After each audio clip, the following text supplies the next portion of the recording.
Apart from the three accused whose presence at the place of occurrence was not accepted, the trial court also doubted the presence of two out of the three eyewitnesses.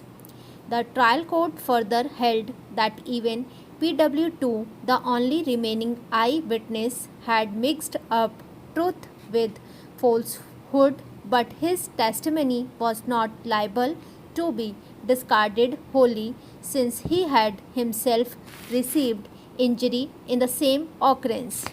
In regard to the injury, the trial court came to a truly amazing conclusion.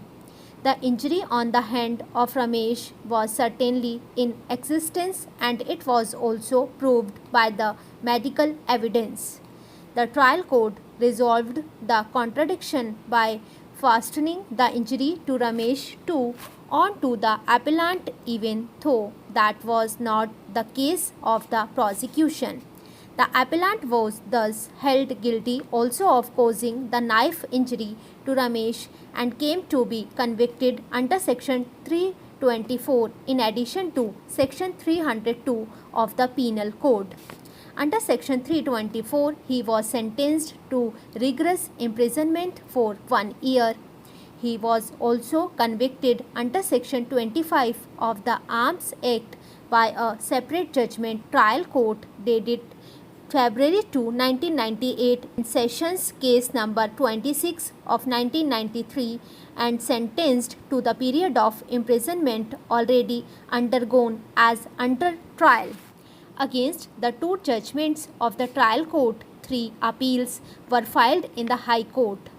The High Court, by the judgment and order coming under appeal, dismissed all the 3 appeals and the revision, and thus upheld the judgments of the trial court in all aspects. The senior advocate appearing for the appellant assailed the High Court and the trial court judgments and contended that the appellant's conviction for the offence of murder was not sustainable both in law and on facts. He submitted that 3 were at least 4 circumstances that falsified and completely demolished the prosecution case.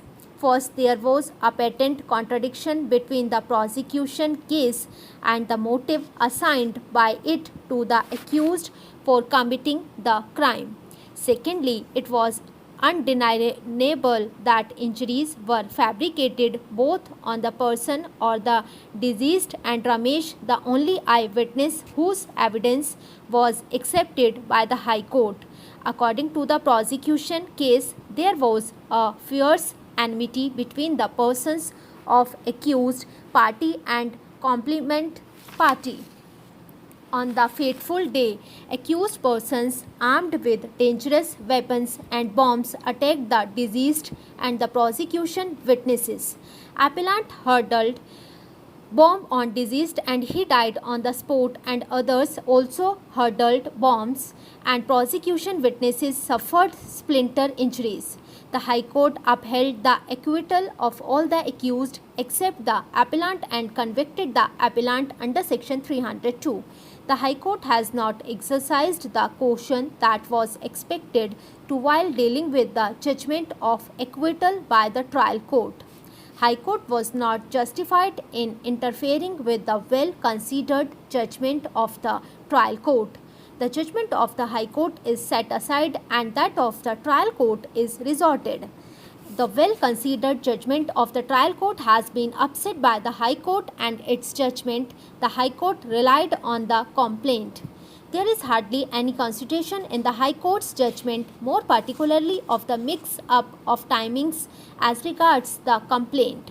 In the complaint, it is specifically alleged that the Telugu Desam party was led by the appellant.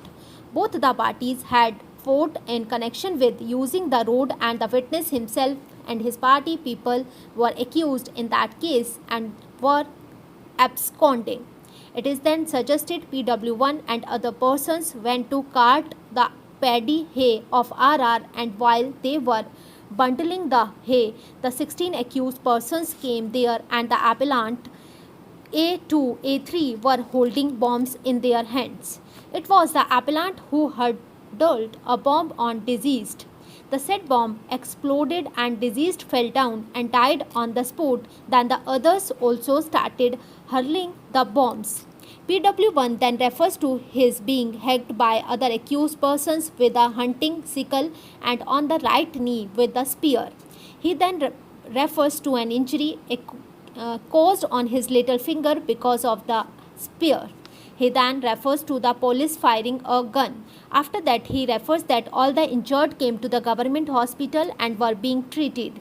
On seeing the evidence of PW1 in the light of evidence of PW14, head constable and PW15, circle inspector, the falsity of his evidence becomes clear. Though in his examination in chief, he claimed that all of them, along with the women folk, were taken in the tractor. The SSC, a cooperative society engaged in the business of providing credit facilities to its members and marketing their agricultural processed produce, invested the surplus funds in short-term deposits with the banks and in government securities and earned interest thereon. The SSC showed the said interest income under the head income from business, but the assessing officer assessed it as income from other sources under section 56 and held that the SSC would not be entitled to deduction under section 80P2A of the Income Tax Act. In the instant appeal filed by the SSC, the question for consideration before the court was whether the interest income earned by the SSC society on surplus funds invested in short-term deposits would qualify for deduction as business income under section 80P2A of the Income Tax Act 1961.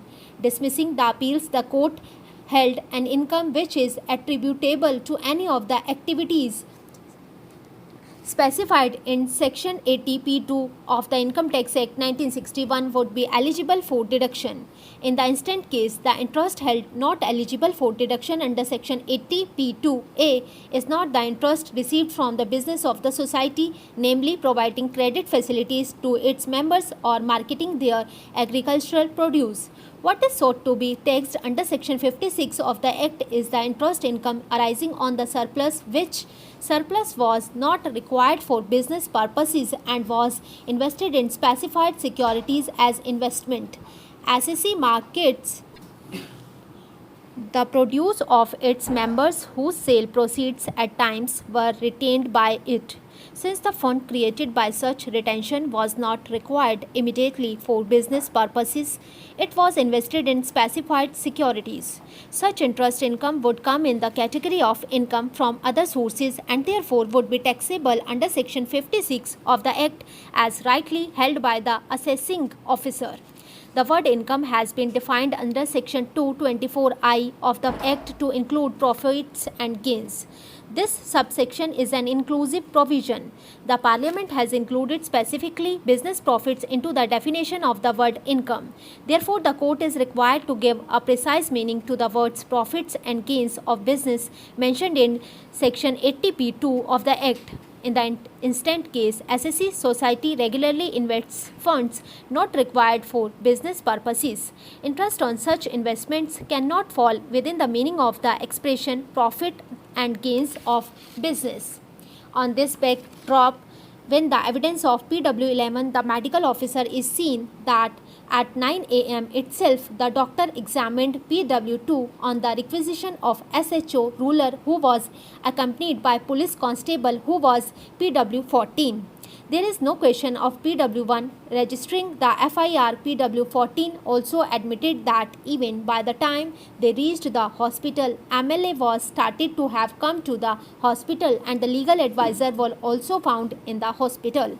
A compromise relating to shares in the suit property was entered into between the plaintiff appellants and the predecessors in interest of the defendant respondents. The plaintiffs filed a suit for declaration that they were in possession as owner of share and in joint possession of half of the share of the land along with the respondents, and the entries in the revenue record of rights should be corrected.